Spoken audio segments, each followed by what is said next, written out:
Kaguyasama, Love is War. Manga anime adaptation commemorative comic Natalie interview. June 1, 2018. Congratulations on the TV anime adaptation of Kaguyasama, Love is War. First, could you tell us how you felt when the anime adaptation was decided? Of course, I was happy. Since I myself like anime, I had set the anime adaptation as one of my goals. So, from the beginning, were you drawing Kaguya-sama with the anime adaptation in mind? Not just Kaguya-sama, but also my debut work Sayonara Piano Sonata and IB, Instant Bullet. Of course, I was drawing them while thinking, I hope these get adapted into anime. Sayonara Piano Sonata is a comic adaptation of Hikaru Sugi's light novel, and IB, Instant Bullet was your original work. But you started serializing Kaguya-sama towards the end of the IB Instant Bullet serialization, right? The first and second volumes of the IB Instant Bullet comic were released simultaneously, but at that time my editor told me the serialization will end with the third volume. So I thought that if I didn't do something before the serialization ended, I'd become unemployed. So somehow I wanted to be able to start a new manga right after the serialization ended, and that's why I got my current editor to work with me. But the IB Instant Bullet comic volumes were eventually released up to volume 5, weren't they? That's right. When we decided to start preparing for the serialization of Kaguya-sama, I was told, you can continue the Instant Bullet manga up to volume 4. Then after a while, they said, you can release up to volume 5. Of course, I was grateful, so I said, I'll do it.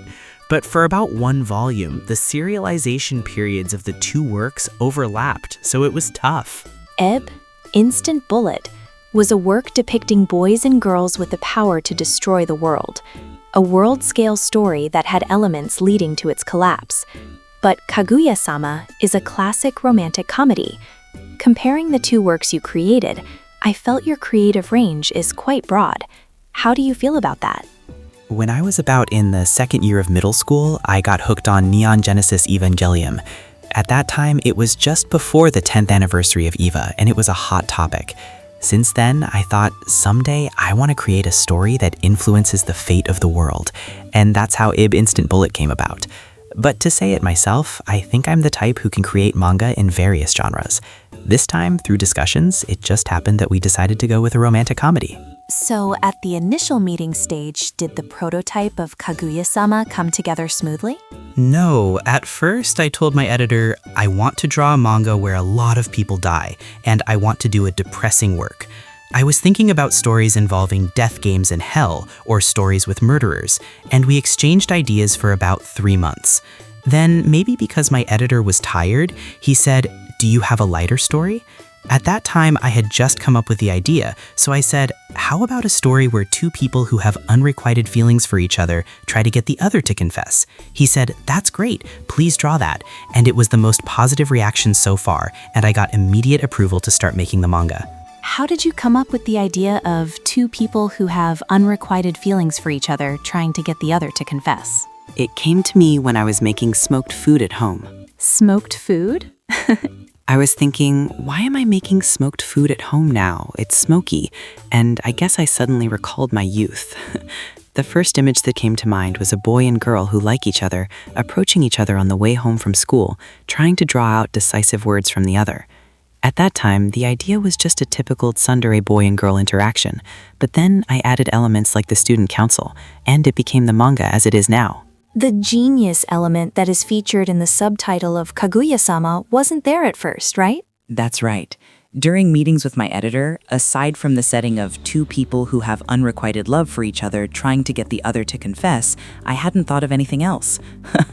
From that state, I ad-libbed to my editor, if they're trying to draw words out of each other, wouldn't it be good if the characters were smart? And speaking of smart, the setting should be the student council of an elite school, and that quickly connected to the story. However, the battle of wits aspect as a major theme was only in the early stages of the work. In the bonus pages of Volume 4 of the comic, you yourself joked that maybe the banner, "The Romantic Battle of Wits Between Geniuses," should be removed from the manga soon, right? And in the Q&A at the end of the volume, when readers asked "geniuses" and "battle of wits," you answered each with "yes, sorry." Specifically, how did Kaguyasama shift direction from the battle of wits? I started focusing on drawing out the character's emotions and thinking about how to draw out those emotions. For example, in Volume 4, there's a chapter where Fujiwara-san, the secretary, cheats at cards. First, I took the feeling of being embarrassed when the cheating is found out from my idea notebook. Then I thought, when it comes to cheating, the most standard is probably cards, and what kind of cheating can be imagined, and built the story from there. When I started making stories like that, the current comedy-focused Kaguyasama began to take shape. What was the trigger for the shift toward making manga that draws out the character's emotions? It was the episode Kaguya-sama Wants to Have It in episode 5, included in volume 1 of the comic, where Kaguya did some very interesting things. That's the story where Kaguya wants to try Shiragane's homemade lunch and tries somehow to exchange it with her own lunch, but can't bring herself to say it and things don't go well, right? After drawing that story, at first I didn't understand why the characters behaved so interestingly. As I analyzed it, I realized it was because I was able to draw out the characters' emotions. From there, I started focusing on the emotional side of the characters, thinking, this time let's embarrass her like this, and let's make her flustered like this. What kind of work is necessary to draw out the character's emotions? I think it's about pushing the characters further and further into a corner within the story. Originally, I believe that a person's true nature comes out when they are cornered in some way. As a bad example, when someone is cornered financially, some people try to work, others try to borrow from others, and some try to steal. Human nature comes out, right? I think my manga, Kaguyasama, takes that being cornered aspect and brings it in a positive and cute direction. So I want to depict the genuine emotions that come out from pushing the characters into a corner and bringing them in a cute direction. Earlier, you gave the example of the story about cheating at cards. But basically, does your manga story creation start with picking out the emotions you want to depict? Yes.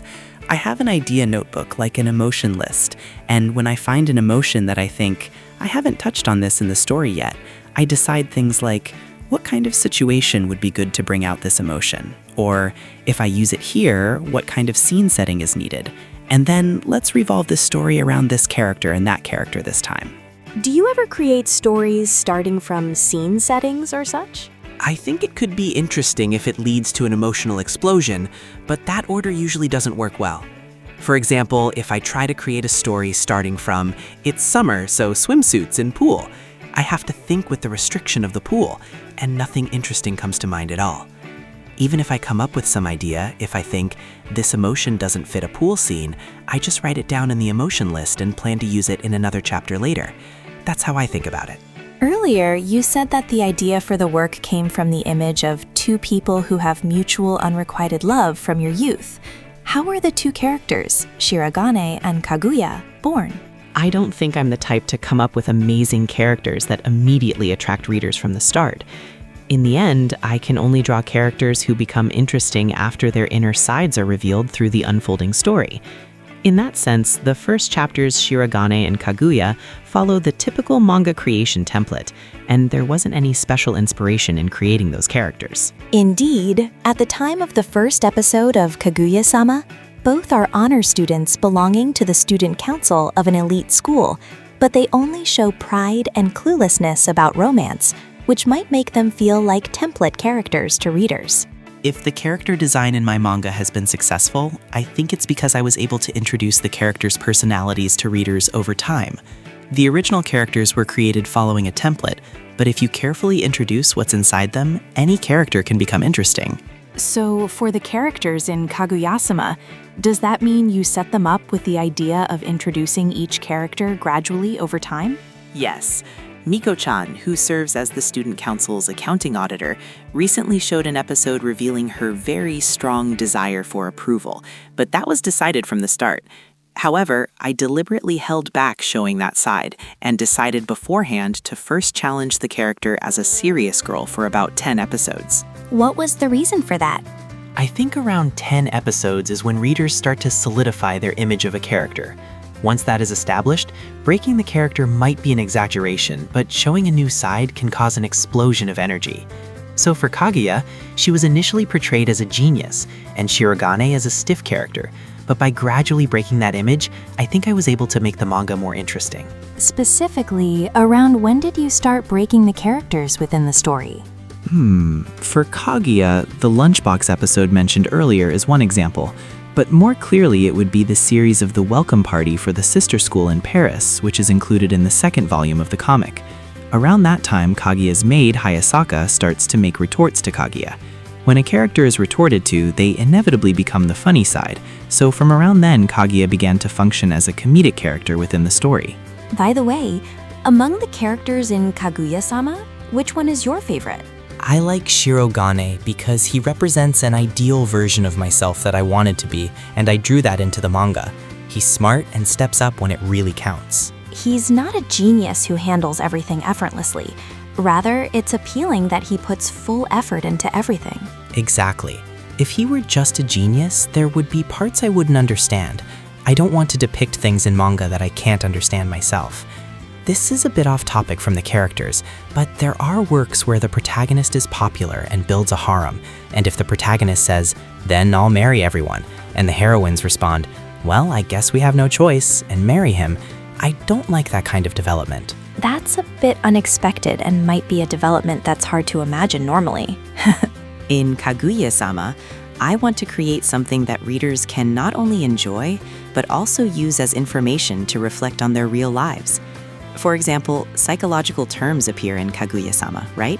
Like the Barnum effect, for instance? Yes, I want my readers to learn about such concepts, and when they encounter ugly human emotions introduced in the story in similar situations the next day, I want them to think, there was a scene like this in Kaguya-sama, naturally. I want to create a work with that kind of lasting impression. Earlier, you mentioned disliking developments that accept harem situations. Are there other things you consciously avoid doing in your works? I avoid showing panties. Indeed, there haven't been any panty shots in your manga so far. If panties were shown in the story, I feel it would narrow the audience a bit. Ideally, I want to create a manga that a tired 29-year-old office lady can read after work and laugh out loud. Also, recently, I received a fan letter from a 6th grade girl, and I feel I can't show panties to elementary school girls. Also, I try not to depict Fujiwara-san monologues. Does that mean she has sides that readers haven't seen yet? Yes, Fujiwara-san might actually be thinking really bad things, or might have worries beyond what we imagine. Of course, she might also be exactly as she appears.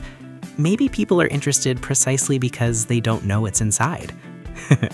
The 100th episode of Kaguya-sama Love is War will be published in Young Jump the week after this interview is released. Counting from the serialization in Miracle Jump, it's been about 3 years.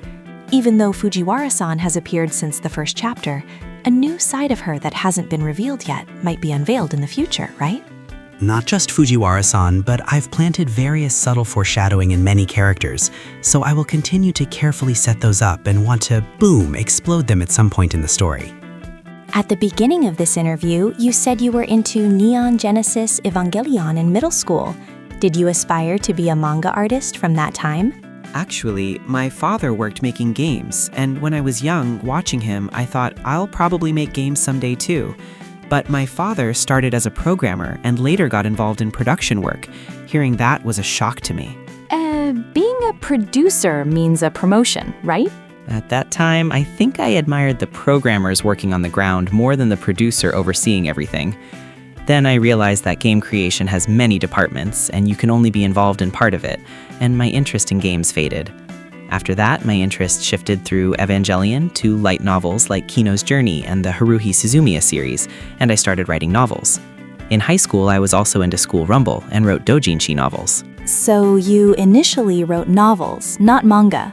Indeed, sometimes the narration style in Kaguya-sama feels novel-like. But in high school, maybe because I still had feelings for games, I also made doujin games.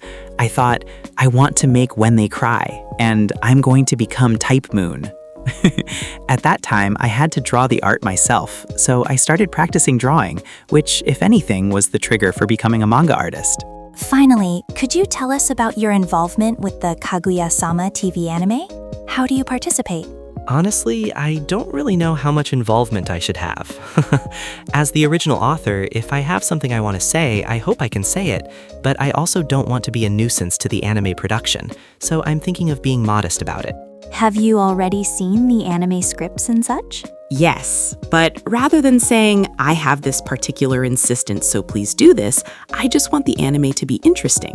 So when I check the anime, I only make small suggestions to make it more fun, like, how about doing it this way? Honestly, I don't have any particular insistences. No. Have you made any special requests so far? Not about the anime content, but I quietly told the staff, if you did a Kaguyasama anime radio show, I'd get really excited. I've always liked anime radio shows and often listened to things like A&G Super Radio Show, so I just... On June 1, when the TV anime adaptation was announced, this interview article and the Kaguya teaser visual were released. How did you feel seeing your character drawn by the anime staff? They're really good, since I'm not good at drawing. Just having Kaguya-sama done with great art already makes the anime adaptation meaningful. Of course, I want the original manga to sell well, but I'd be happy if the anime sells well too. It moves smoothly, the characters' voices fit perfectly, and the opening and ending match the reader's image, so please look forward to it. I say this irresponsibly now. Everyone on the staff, please know that I'm eagerly waiting for the anime as a fan, and I hope the readers will enjoy it together with me.